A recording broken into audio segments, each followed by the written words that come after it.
သက်များအားလုံးပဲမင်္ဂလာပါရှင်မြန်မာ News Channel မှာပြန်လည်ကြိုဆိုလိုက်ပါရစေ။ဒီကဲမြစ်ပြိုကျရာကစတင်ခဲ့တဲ့ကပ်ဘေးတစ်ခုရဲ့နောက်ဆက်တွဲနဲ့ before after ပုံရိပ်တွေကိုစူးစီးတင်ဆက်ပေးပါရစေ။ဒီပေါ်ဒီပတ်ရေးပေးရဲ့နောက်ဆုံးရအခြေအနေနဲ့သိပ္ပံပညာရှင်တွေရဲ့သုံးသပ်ချက်တွေမှာတော့နီပေါ်နဲ့တရုတ်နိုင်ငံတိဘက်နယ်စပ်ဟင်မွန်နာတောင်တန်းဒေသမှာဩဂတ်စ်လ26ရက်နေ့ကဖြစ်ပွားခဲ့တဲ့ရုတ်တရက်ရေကြီးမှုဟာအခုတော့တမန်မိုးကြီးရေရှမ်းမှုတစ်ခုမဟုတ်ပဲဒီကဲမြစ်ပြိုကျမှုကနေစတင်ခဲ့တဲ့အကြီးစားသဘာဝဘေးအန္တရာယ်တစ်ခုဖြစ်နိုင်ကြောင်းသိပ္ပံပညာရှင်တွေရဲ့သတိပေးသုံးသပ်ချက်တွေမှာပုံမရှင်းလင်းလာပါတယ်နောက်ဆုံးကြားရှိထားတဲ့ result တွေအခြေအနေရနီပေါ်နဲ့တိဘက်ဘက်မှာအနည်းဆုံး162ဦးသက်ပေးခဲ့ရပြီးရာနဲ့ချီပျောက်ဆုံးနေခဲ့ပါတယ်။နီပေါ်တိုရဇမ်ဘုတ်ကလည်းခီးသွားနဲ့ဖျားပူတွေက989ပျောက်ဆုံးနေတယ်လို့ဆိုထားပါတယ်။အဲ့ဒီထဲမှာနိုင်ငံသား400ကျော်ပါဝင်ပါတယ်။ရှာဖွေကယ်ဆယ်ရေးတွေဆက်လက်လှုပ်ဆောင်နေဆဲဖြစ်တာကြောင့်ပျောက်ဆုံးသူတွေထဲမှာအသက်ပေးရသူထပ်တိုးလာနိုင်တယ်လို့အာဏာပိုင်တွေကသတိပေးထားပါတယ်။ရေတွေပယ်ကနေရုတ်တဲ့ဒီလိုများဖြစ်လာတာလေဒီဖြစ်ရဲ့အထူးနေရာကတော့နီပေါ်နိုင်ငံရာဆူဝါခရိုင်နဲ့တရုတ်တိဘက်ကချီရွန်ကောင်တီကြားရှိလန်ဒီကိုလာမြို့ဝမ်းဖြစ်ပါတယ်ရှင်။စောပိုင်းမှာဒေတာတွင်းငန်းလင်းလောက်ခတ်မှုတစ်ခုကြောင့်ရေခဲနဲ့ကြောက်တွေပြိုကျပြီးမြစ်ကိုပိတ်ဆို့ခဲ့တယ်လို့ယူဆကြပါတယ်။ဒါပေမဲ့နောက်ပိုင်းငန်းလင်းဆိုင်ရာအချက်လက်တွေကိုပြန်လည်စစ်ဆေးတဲ့အခါအဲ့ဒီယူဆချက်တွေဟာမတိကျတော့ပါဘူး။ USGS ကအစောပိုင်းမှာကြားရှိခဲ့တဲ့ငန်းလင်းဖြစ်သတ်မှတ်ခဲ့ပေမဲ့နောက်ပိုင်းမှာတာဟာရေခဲမြစ်ပြိုကျမှုနဲ့ဆက်တဲ့ဖြစ်စဉ်ဖြစ်နိုင်ကြောင်းပြန်လည်သတ်မှတ်ခဲ့ပါတယ်။လက်ရှိအားကောင်းလာတဲ့သိပ္ပံနည်းကျရှင်းလင်းချက်ကတော့ရေခဲမြစ်ပြိုကျမှုရေခဲနဲ့ကြောက်အစုဝေးမြစ်ထဲဝင်ရောက်မှုမြစ်ကြောင်းပိတ်ဆို့မှုရေနှုံးမြင်တဲ့ကြောက်တုံးတွေရုတ်တရက်အောက်ဘက်ကိုစီးဆင်းမှုဆိုတဲ့ဖြစ်စဉ်တွေဖြစ်ပါတယ်။ AP ရဲ့နောက်ဆုံးဖော်ပြချက်အရဟိမွန်နာရေခဲမြစ်တစ်ခုပြိုကျရာကဖြစ်ပေါ်လာတဲ့ရေခဲနဲ့ကြောက်တုံးစုလိုက်ပြိုကျမှုတွေဟာလန်တီကိုလာမြစ်ကြောင်းကိုတစ်စိမ့်တစ်ပိုင်းပိတ်ဆို့ခဲ့တာပါရှင်။အဲဒီနောက်ပိတ်ဆို့နေတဲ့မြစ်ရေကရုတ်တရက်အရှိန်ပြင်းပြင်းနဲ့ထွက်လာပြီးအောက်ဘက်ဒေသတွေမှာအကြီးစားနှုံးမြေစီးဆင်းမှုတွေဖြစ်ပေါ်ခဲ့တယ်လို့သိပ္ပံပညာရှင်တွေကသုံးသပ်ထားပါတယ်။ရေကြီးတာတဲ့ပိုအန္တရာယ်များတဲ့အရာကတော့ဒီဖြစ်စဉ်မှာလူတွေဟာရေကြီးတာတစ်ခုတည်းမဟုတ်ပါဘူး။တောင်ပေါ်ကရေခဲကြောက်နှုံးမြေနဲ့ရေတွေအတူတကွအရှိန်ပြင်းစွာဆင်းလာတာကြောင့်ရွှေနဲ့ကြောက်ပါဝင်တဲ့အလွန်ထူးတဲ့ကျောင်းရာတွေဖြစ်ပေါ်ခဲ့တာပါ CNA ရဲ့သိပ္ပံပညာရှင်တွေသုံးသပ်ချက်ကိုပို့ကားပြီးဒီလိုရေနှုံးမြေစီးဆင်းမှုတွေဟာအရေးကွန်ကရစ်လိုအလွန်သိပ်သေးပြီးမြင်ဆန်နိုင်တာကြောင့်ကြိုတင်ခံမှန်းဖို့နဲ့ရှောင်ထွက်ဖို့လွန်ခက်ခဲတယ်လို့ဖော်ပြထားပါတယ်ဒါကြောင့်ဗီဒီယိုထဲမှာလူတွေထွက်ပြေးဖို့စူးစမ်းနေတဲ့အချိန်ကနေမကြာခင်တွင်အဆောက်အုံတွေမော်တော်ယာဉ်တွေနဲ့လမ်းတွေဟာရေရွှံ့နဲ့ကြောက်တွေအောက်ကိုကွန်ကရစ်လောင်းလိုက်သလိုပျောက်ကွယ်ခဲ့ရတာပါရှင်နီပေါ်ဘက်မှာဘလောက်ထိပျက်စီးခဲ့ပါသလဲရေကြီးမှုနဲ့မြေပြိုမှုတွေရာဆူဝါနဲ့အနီးတစ်ဝိုက်ဒေသတွေကိုကြီးကျယ်ထိခိုက်ခဲ့ပါတယ်။ရွာအိမ်လန်းတရားတွေနဲ့ရေအားလျက်စစ်စီမံကိန်းတွေပျက်စီးခဲ့ပြီးဆက်သွယ်ရေးနဲ့တည်ယူပို့ဆောင်ရေးလမ်းကြောင်းတွေပြတ်တောက်သွားပါတယ်။နီပေါ်ဆိုရရဲ့နောက်ဆုံးစင်းရတရား40စင်းပျက်စီးခဲ့ပြီးအဲ့ဒီထဲမှာမော်တော်ယာဉ်သွားလာနိုင်တဲ့တရား19စင်းပါဝင်ခဲ့တာပါရှင်။လမ်းမကြီးတွေကလည်းကီလိုမီတာ40ခန့်ပျက်စီးခဲ့ပါတယ်။အထူးသဖြင့်ရာဆူဝါခရိုင်နယ်ကပျက်စီးဆုံးရှုံးမှုတွေဟာအလိုများပြပါတယ်။နီပေါ်တရုတ်နယ်စပ်ကုန်းသွယ်ရေးလေကြောင်းတွေအတွက်အရေးပါတဲ့ဒေသဖြစ်တာကြောင့်လူသားချင်းစာနာမှုနဲ့စီးပွားရေးဆိုင်ရာထိခိုက်မှု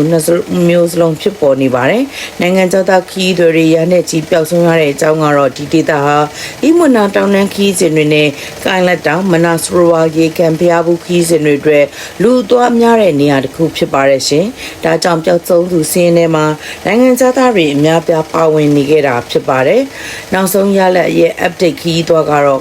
989ပျောက်ဆုံးနေပြီးအဲ့ဒီထဲမှာ American 49ဦး၊ Australia 34ဦး၊ပြည်ထိုင်33ဦး၊ကနေဒါ24ဦးတို့ပါဝင်နိုင်ငံအများပြားကခီးသည်တွေပါဝင်ခဲ့ပါတယ်။တရုတ်တိဘက်ဘက်မှာလည်း958ဦးဆက်သွယ်များသေးပဲအဲ့ဒီထဲမှာနိုင်ငံခြားသား260ဦးပါဝင်တယ်လို့ဖော်ပြထားပါတယ်။ဒါကြောင့်နီပေါ်နဲ့တိဘက်ဘက်ကိုတိကျထုတ်ပြန်ထားတဲ့စီးရင်တွေရှိတာကြောင့်ပျောက်ဆုံးသူစုစုပေါင်းကိုကိန်းဂဏန်းတစ်ခုတည်းနဲ့သတ်မှတ်တဲ့ကထက်နေတဲ့စီးရင်ရှိမရှိဆိုတာကိုသတိထားဖို့လိုအပ်လာပါတယ်ရှင်တရုတ်ဗမာကကျူရိုနေဇက်ကေဟာတရုတ်နီပေါ်ကုံသွင်းနဲ့ခီးသွွာလာရေးအတွက်ရေးပါတဲ့နေဇက်ဂိတ်တစ်ခုဖြစ်ပါတယ်မြေပြိုမှုနဲ့ရေကြီးမှုတွေကြောင့်လမ်းတွေဆက်သွယ်နဲ့လျှက်စစ်စနစ်တွေထိခိုက်ခဲ့ရတာပါတရုတ်ဗမာလည်းရေးပေါ်ကယ်ဆယ်ရေးဖွဲ့တွေများပြားစစ်လို့ထားပြီးရှာဖွေကယ်ဆယ်ရေးတွေလှုပ်ဆောင်နေပါတယ်ဘာကြောင့်ဟီမွန်နာမှာဒီလိုပေးအန်နီရီပိုဆိုးရင်စရာဖြစ်လာတာလဲဆိုတဲ့ မေကွန်ဟာပုံမကြီးမားတဲ့အကြောင်းအရာဖြစ်လာပါတယ်ဟိမွန်နာဟာကဘာပေါ်မှာပွေးမှုပေတာအရာအလွန်တက်ကြွတဲ့တောင်တန်းစနစ်တစ်ခုဖြစ်ပါတယ်ရှင်ဟိမွန်နာတောင်တန်းဖြစ်ပေါ်လာတဲ့အဓိကအကြောင်းရင်းဟာအိန္ဒိယမြေတူးချက်ကမြောက်ဘက်ကိုရွှေ့လျားပြီးယူရေရှားမြေတူးချက်နဲ့တိုက်မိနေတာဖြစ်ပါတယ်အလွယ်ဆုံးပြောရမယ်ဆိုရင်အိန္ဒိယမြေတူးချက်မြောက်ဘက်ကိုရွှေ့လျားပြီးယူရေရှားမြေတူးချက်နဲ့တိုက်မိက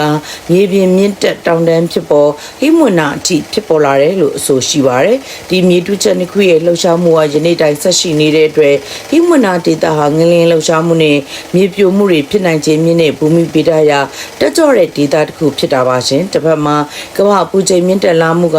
ရေခဲမြစ်တွေကိုပုံမမြန်ဆန်စွာပြောင်းလဲစေခဲ့ပြီးရေခဲနဲ့ရေဝေးစနစ်တွေကိုမတည်ငြိမ်စေနိုင်တာပါဒါကြောင့်ရေခဲမြစ်ပြိုကျမှုရေခဲမြစ်ရေကန်ရုပ်တရက်ပောက်ကွဲထွက်မှုနှုံးမြင့်ကြောက်တုံးနဲ့ရေရောနှောစီးဆင်းမှုတွေလိုဖြစ်စဉ်တွေဟာဟိမွန်နာဒေတာတွေမှာပိုရေးကြီးတဲ့အန္တရာယ်ဖြစ်လာတာပါရှင်ဟိမွန်နာရေခဲမြစ်စနစ်တွေဟာပူနွေးလာမှုကြောင့်ပုံမထိခိုက်လွယ်လာနေကြောင်းကျွမ်းကျင်သူတွေရဲ့ကိုးကားဖော်ပြချက်တွေမှာမြင်တွေ့ရပါတယ်ရှင်ဒါပေမဲ့ဒီတစ်ချိန်ဖြစ်ရက်ကိုရာသီဥတုပြောင်းလဲမှုကြောင့်တိုက်ရိုက်ဖြစ်ပွားခဲ့တယ်လို့အတည်ပြုထားတာမရှိပါဘူးရာသီဥတုပြောင်းလဲမှုကရေခဲမြစ်စနစ်ကိုရေရှည်အတွက်မတည်ငြိမ်စေနိုင်တဲ့နောက်ခံချက်တစ်ခုဖြစ်ပါတယ်လက်ရှိသိပ္ပံပညာရှင်တွေရဲ့သုံးသပ်ချက်အရဒီဖြစ်စဉ်ရဲ့အဓိကအစအပြိုးအကြောင်းရင်းဟာရေခဲမြစ်ပြိုကျမှုနဲ့အဓိကဖြစ်ပေါ်လာတဲ့ရေခဲကြောက်တုံးအဆုလိုက်ပြိုကျမှုဖြစ်နိုင်ခြေပုံမအားကောင်းနေပါတယ်ဒါဆိုရင် DNA တွေကပြီးသွားပြီလားဆိုတဲ့မေးခွန်းရှိပါတယ်မပြီးသေးပါဘူးရှင်မြစ်ကြောင်းထပ်ပိုင်းမှာပိတ်ဆို့နေတဲ့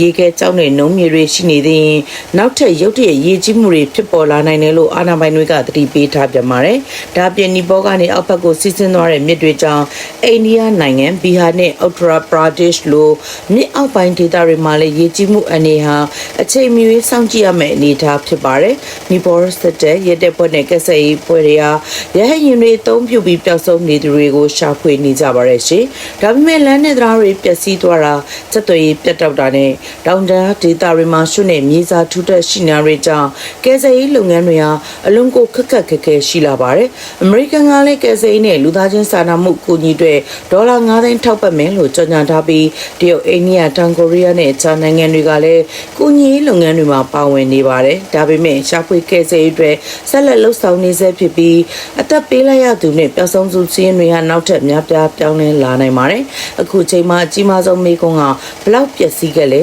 ဆိုတာတဲ့ဒီထပ်ပိုင်းမှာနောက်ထပ်အန္တရာယ်ရှိတဲ့ရေခဲနှုံးမြေပိတ်ဆို့မှုရှိနေသေးသလားနောက်ထပ်ရေထုချက်ကြီးတစ်ခုထပ်လွတ်လာနိုင်သလားဆိုတာပဲဖြစ်ပါတယ်ရှင်ပရိသတ်များရှင်ဒီနေ့တင်ဆက်ပေးခဲ့တဲ့အကြောင်းအရာကိုပြီးဆုံးသည့်ဒီအချိန်မီနားဆင်ကြည့်ရှုနေပေးခဲ့ကြတဲ့ပရိသတ်တူချင်းစီတိုင်းကိုလည်းကျေးဇူးအများကြီးတင်ပါတယ်ရှင်